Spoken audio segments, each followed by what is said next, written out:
ভাইজান আমার একটা পছন্দ আছে, ওইটার দাম হলো 3.5 লাখ টাকা। লাখ লাখ দুয়েক দিলে কি হবে? ভাইজান তার তো 3.5 লাখ টাকার বাইক পছন্দ, এমনিতেই তো 1 লাখ টাকা ভরতে হইব, তার মধ্যে যদি আপনি 50,000 টাকা কম দেন তাহলে তো। বুঝছি, সমস্যা নেই, আমি 2.5 লাখ দিচ্ছি। বাজান তোর তো আল্লাহ দিলে একটা ব্যবস্থা হইছে, মাসুমের তো একটা ব্যবস্থা করণ দরকার। একটা ব্যবস্থা মানে ও পড়াশোনা করবো, আর কি করবো? ঠিক আছে, এখন তো টাকা পয়সার হিসাব করবি, তোর শালাও তো বেকার, তারও তো কিছু একটা করে দন লাগবে। ঠিক আছে, যেটা ভালো মনে করবি সেটাই করবি। হ্যালো মাসুদ ভাই, আসসালামু আলাইকুম। ওয়ালাইকুম আসসালাম সুমন, আশা করি ভালো আছো। আগামী 3 দিনের মধ্যে তোমাকে কোম্পানিতে জয়েন করতে হবে। 3 দিনের মধ্যে না আসলে তোমার চাকরি নিয়ে টানাটানি বেঁধে যাবে। ভাই অনেক খুশি, কিন্তু 1,40,000 নিচে কোনো টিকিট পেতেছি না। বাড়ির পিছে তো মোটামুটি কম টাকা যায় না, মাসুমের দোকানের পিছনে অনেক টাকা যায়। মিতুর জামাইরে বাইকের জন্য 2.5 লাখ টাকা দিল, মোটামুটি মাস খানেকের খরচ তো নিয়ে যাইতেই হবে মানুষ। সবকিছু মিলাইয়া 2 লাখ টাকার মতো শর্ট। কি যে করি ভাবছিলাম তোর কাছে যায় টাকা নিমু, পুকুরে তেলাপিয়া ছাড়, বাড়ি কামে একটু হাত দিই। তোর কাছেও নাই, আমার কাছেও নাই। মাসুম, ব্যবসা কেমন চলে? ব্যবসা পুরা রমরমা, বাকি আর বাকি বাকি দিয়া পুরা ভরা লাইছে। বাকিটাকে দিস না, নগদে ব্যবসা করবি কি? দোকান দিয়ে কোনোভাবে মানে লাখ খানেক টাকা কি বের করা সম্ভব? এটা কি কইলা ভাইয়া? কতগুলা অর্ডার কাটা রাখছি ভাইয়া, কতগুলা কোম্পানির মাল আইবো। আমি ভাবছি তোমার 50,000 টাকা সামু, এন্ড তুমি যে আমার কাছে লাখ খানিক টাকা চাও, এটা কি হয় ভাইয়া? থাক, তাড়াতাড়ি বাড়ি আয়। রিয়াম ভাই তো ঠিকই কইলো, ভাইয়া তো আসলে বাদ গেছে। ভাগ্যিস দোকানটা দিয়া দিলাম, নাইলে আমার কি অবস্থা হইতো। আসসালামু আলাইকুম ভাই। ভাই কি ওই যে হুন্ডার টাকাটাই চাইতেছেন নাকি? এই তো একদিন আগে কইলেও হয়ে যেত, আমি হুন্ডাটা কিনা ফেলছি, এখন কই থেকে যা পরে টাকাটা দেবো। এতক্ষণ কইছি না, বলছি না সন্ধ্যার পর কোথাও থাকবা না, আমার ভালো লাগে না, অস্থির লাগে। সরি ম্যাডাম, আমার ভুল হয়ে গেছে। যাও, এবার আমাকে মাফ করে দিও। আচ্ছা শোনো না, তোমার জন্য একটা গিফট আনছি। সবসময় তো তুমি আমাকে দিছো, জন্য ভাবলাম আজকে তোমাকে একটা গিফট দিই। তো নিজের টাকা না, চোখ বন্ধ করো না, চোখ বন্ধ করো। কিসের কি?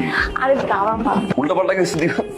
এখানে 2 লাখ টাকা আছে, প্লেনের টিকিট কাটতে যে টাকা লাগবে, ওটার পরে যদি কোনো টাকা থাকে সেটাতে তুমি ওখানে যা খরচ করো। আমি তো জানি না ওখানে তোমার কি লাগে না লাগবে, আমি তো বুঝি না তো কিছু। টাকা যে বেশি তুমি বললে রাখো না, আপনার কাছ থেকে নিচ্ছি। তুমি আবার ভুলে আবার ফোন টোন দিও না, কিন্তু এসব কথা জিজ্ঞেস করো না।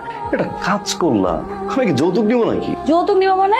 আমি আমার বাপের একমাত্র মাইয়া, আর আমার বাপের কাছে আমি অধিকার আছে না, আমি চাইতে পারি না? তো ভাইয়া কালকে রাতের 11:30টায় নি তোমার ফ্লাইট। ওই যে আমি আজাদ ড্রাইভারে বলে রাখছি, টাকাটা আইসা তোমার নিয়ে যাবো। 5,000 টাকা বেশি এর দিও না। পুরুষ মানুষগুলো জমিনের মতো, যতদিন ফসল দেয় ততদিন সেই জমিনের দাম আছে, ফসল না দিলে জমির আর কোনো দাম নাই। মা ঠিকই কইছো, আমি তো গোয়ালের গরু, দুধ দিতে পারলে আমার দাম আছে, দুধ দিতে না পারলে আমার কোনো দাম নেই। তোর বাড়িটা যে যাইবো কা, তোর কি ভিতরে একটু কষ্ট লাগতেছে না? মন খারাপ করার কি আছে? এ বাড়ি থেকে কি করো? এ যাইবো আবার আইবো। কেন যে তুমি পাগলামি করতে যাও? আমি না বলো আমার পেট ভরা, খাবো না, নিয়ে আসছে খাবো। আজকে জানো আমি রান্না করি নাই, আমার রান্না করছে। আর মাসুম না রুই মাছ কি যে পছন্দ করে, তোমার কোনো আইডিয়া নাই। আমার 500 টাকা লিখে অনেক শখ করে কষ্ট করে হাটটা কিনছিলাম।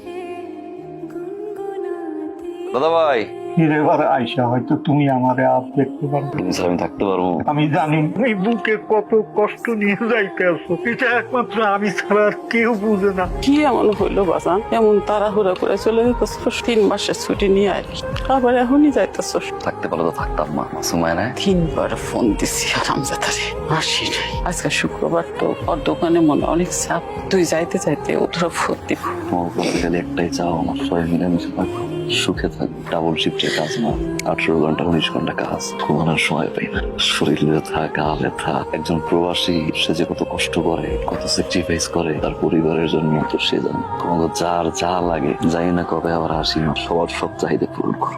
মা, যে মেয়ের স্বামী বিদেশ থাকে তার উপর দিয়ে যে কত কষ্ট যায়, আব্বু মারা যাওয়ার পর থেকে মনে হয় এটা তুমি বুঝো। পার্থক্য শুধু একটাই, ও ভিডিও কলে কথা দিতে পারে, তুমি পারো না। যদি পারো আমার ভালোবাসা পূরণ করো। যাই মা, ফ্লাইটের সময় হয়ে গেছে।